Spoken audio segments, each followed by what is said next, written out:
sejahtera. Kembali kita ke Aimo News. Pada era globalisasi ini, setanding dengan peningkatan zaman, teknologi juga semakin canggih. Tetapi, adakah anda masih ingat tentang suasana kehidupan 10 tahun yang lepas? Terdapat banyak perubahan yang berlaku dalam masa jangka 10 tahun dan perubahan inilah yang akan kita kupaskan pada hari ini. Semakin meningkat usia kita semakin kurang mengambil peduli akan perihal pemakanan kita. Kita semakin sibuk dengan kerja sehingga kan tiada masa untuk masak makanan di rumah. Dek kerana kesibukan yang melampau, ibu bapa lebih memilih untuk makan di kedai makan berbanding masak di rumah. Ini kerana mereka tidak perlu berhempas bulas untuk menyediakan makanan.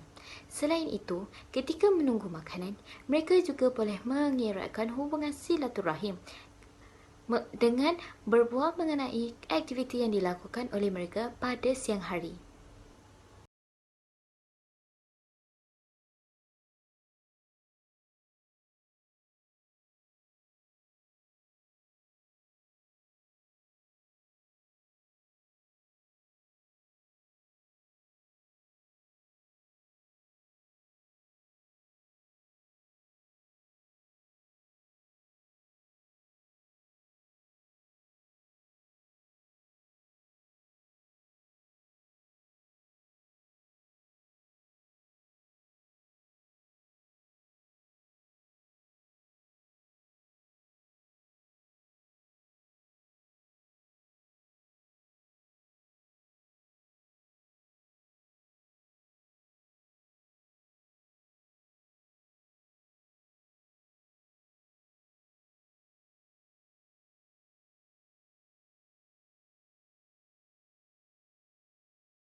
Kecanggihan teknologi semakin lama semakin canggih di mana untuk membantu pengguna zaman kini.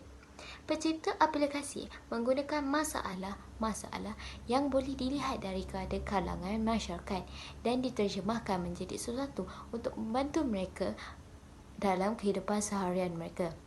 Contohnya, rumah terlalu jauh daripada kedai makan, jadi terciptalah aplikasi seperti GrabFood dan Foodpanda.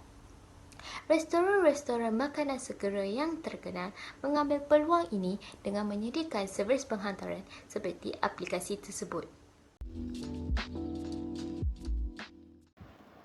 Contoh aplikasi Foodpanda.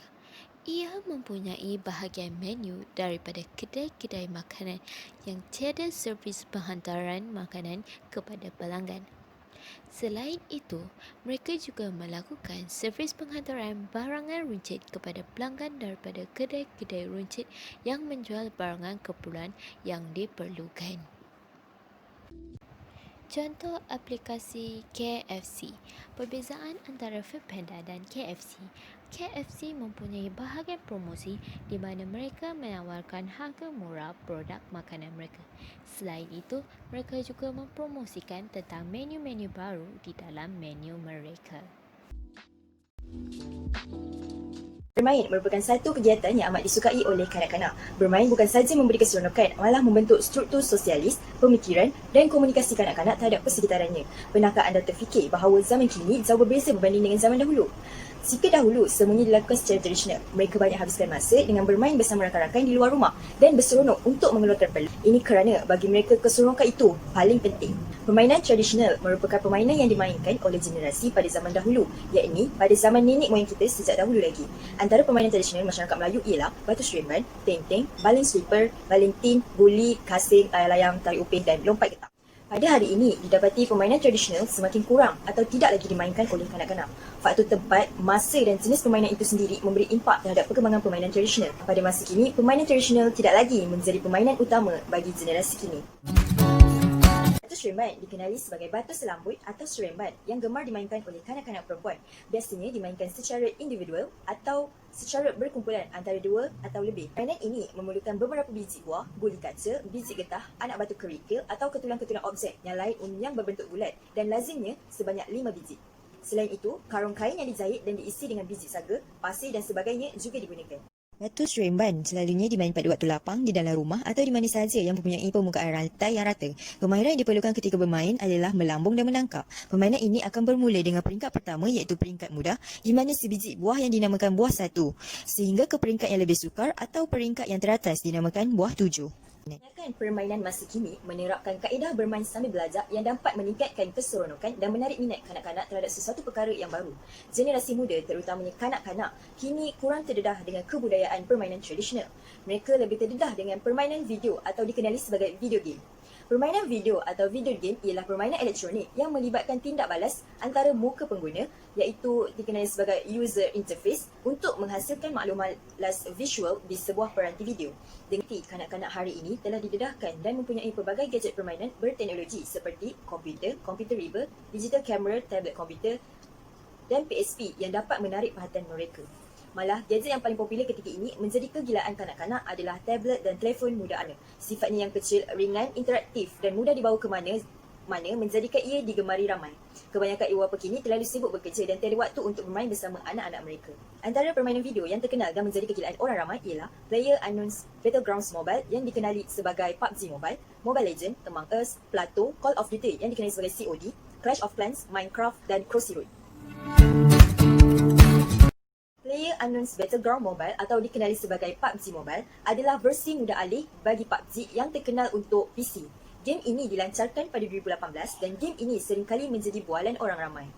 Ini adalah antara game yang paling terkenal di dunia dengan jumlah pemain keseluruhan melebihi 600 juta orang. Ianya boleh dimainkan secara individu, duo atau berkumpulan seramai 4 orang. Game jenis Battle Royale ini amat sesuai dimainkan bersama rakan-rakan anda untuk memburu kemenangan. Pendekatan baru telah digunakan oleh ibu bapa dalam menghiburkan anak-anak mereka dengan permainan moden. Ibu bapa khususnya tinggal di bandar lebih suka jika anak-anak mereka menghabiskan masa di dalam rumah kerana cara itu dianggap lebih selamat. Ramai menyatakan bahawa permainan tradisional susah diperolehi dan jarang dimainkan bersama rakan-rakan.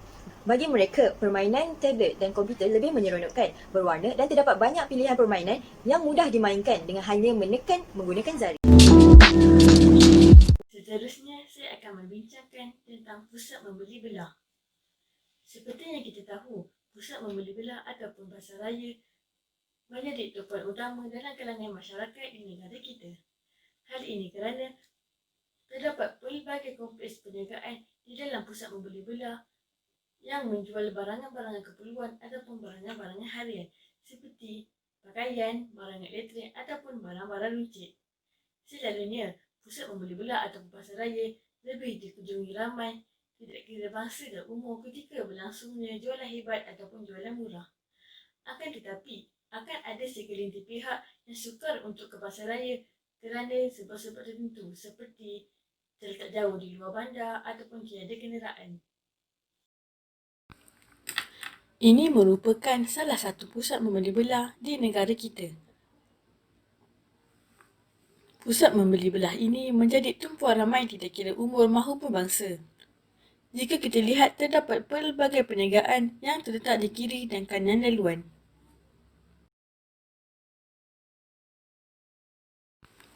Pusat membeli belah yang mempunyai beberapa tingkat membuatkan masyarakat kita rambang mata dengan pelbagai pilihan yang ada.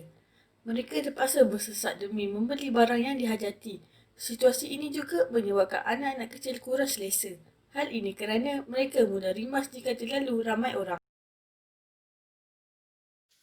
Mahupun begitu, masyarakat zaman sekarang lebih gemar memilih pembelian atas talian daripada pergi ke pusat membeli belah. Lebih-lebih lagi pada musim pandemik COVID-19 pada waktu ini. Antara aplikasi-aplikasi yang turun oleh masyarakat kita ialah Shopee dan Lazada. Shopee dan Lazada merupakan aplikasi yang paling popular dalam kalangan masyarakat. Selain itu, mereka juga boleh terus mengakses ke website-website yang tertentu seperti Zalora dan Uniqlo. Secara tidak langsung, ia dapat menjimatkan masa tanpa perlu pergi ke pusat membeli belah.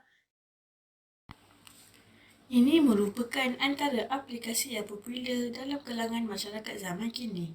Walaupun pembelian atas talian telah lama digunakan, pengguna semakin hari semakin tambah. Lebih-lebih lagi dalam situasi waktu ini. Mereka boleh mencari apa sahaja yang mereka perlukan. Semuanya hanya terletak di hujung jari. Selain itu, jari ini juga dapat menjimatkan masa daripada pergi ke pusat membeli belah. Secara tidak langsung, masyarakat kita dapat mengelakkan diri daripada perkumpulan orang ramai. Mari kita mendapatkan pendapat dan pandangan daripada salah seorang pengguna aplikasi pembelian secara atas talian. Terima kasih kerana sudi meluangkan masa bersama saya. Sama-sama. Adakah Encik sudah lama menggunakan aplikasi pembelian secara atas talian? Sebenarnya saya jarang menggunakan perkhidmatan atas talian ni. Tapi oleh kerana norma baru ni kan, saya terpaksa menggunakan aplikasi atas talian ni untuk memutuskan rantaian COVID-19. Apakah pendapat Encik tentang pembelian secara atas talian? Pada pendapat saya, banyak kelebihan beli atas talian ni. Sebagai contoh, kita dapat menjimatkan masa. Kita tak payah nak keluar beli barang kat luar kan. Yang satu, harga dekat atas talian ni dia harga lebih murah daripada harga ni pusat beli-belah. Terima kasih sudi meluangkan masa bersama saya. Baiklah, ini sahaja daripada saya mengenai isu membeli belah.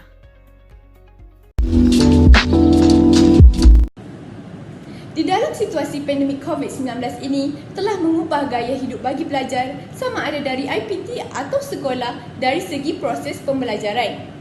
Kaedah pengajaran dan pembelajaran di IPT dan sekolah telah berubah wajah daripada penggunaan tradisional berbentuk kuliah kepada pembelajaran maya iaitu online. Para pelajar dan guru yang menjalankan pembelajaran secara bersemuka di dalam kelas menunjukkan lebih berkesan kerana pendidik boleh memberi bantuan terus kepada pelajar serta memantau secara langsung perkembangan mereka. Para pelajar juga dapat berbincang dengan mudah bersama rakan-rakan berkaitan topik yang tidak difahami atau tugasan berkumpulan dengan lebih efektif.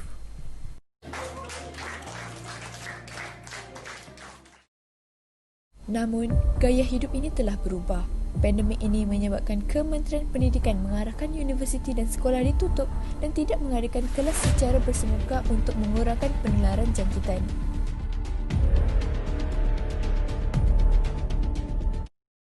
Pembelajaran maya yang membawa maksud pendidikan yang dilaksanakan dalam talian yang memerlukan pelajar melihat skrin, mendengar serta memberi respon. Pelbagai platform yang telah digunakan oleh warga pendidik menerusi kelas dalam talian seperti Google Meet, Zoom dan Microsoft Teams. Namun, di dalam situasi ini, sudah pasti terdapat beberapa pelajar yang mengalami cabaran dalam menghadapi kelas secara maya, termasuk kemudahan capaian internet, suasana yang tidak kondusif atau pelajar yang tiada kemudahan komputer atau telefon pintar. Tidak kira pelbagai kaedah yang telah digunakan, pensyarah atau guru tetap harus menyesuaikan diri dengan keadaan semasa sejajar dengan harapan kerajaan mencapai revolusi industri kini. Di dalam segala kesulitan ini, tetap ada kelebihannya seperti pendidikan yang lebih fleksibel dan dapat menggunakan pelbagai platform terkini yang kian canggih. Dengan itu, pelajar perlu memanfaatkan kelebihan ini supaya dapat menjadi golongan yang berminda kelas pertama dan sudah tentunya bakal memajukan bidang pendidikan di negara kita. Saya ialah salah seorang pelajar yang sedang menyambung pelajaran di IPT dan juga belajar secara maya di rumah. Jadi saya ingin bertanya serba sedikit pendapat daripadanya. Assalamualaikum Cik Wahida, boleh saya tahu apakah pandangan Cik terhadap pembelajaran dalam talian? Salam Cik Farah. Okey, pada pandangan saya, belajar online ni kurang efektif kerana pelajar tidak dapat bersemuka dengan pensyarah. Pelajar juga susah untuk fokus dalam kelas kerana hanya melihat pada skrin. Dan ada juga pelajar yang mengalami masalah seperti capaian internet yang tidak memuaskan bila berada di rumah. Jadi saya rasa semua ini bergantung kepada usaha pelajar sendiri untuk belajar bersungguh-sungguh bagi mencapai kejayaan dan cita-cita masing-masing pada masa akan datang. Okey, terima kasih atas pandangannya Cik Wahida. Sama-sama.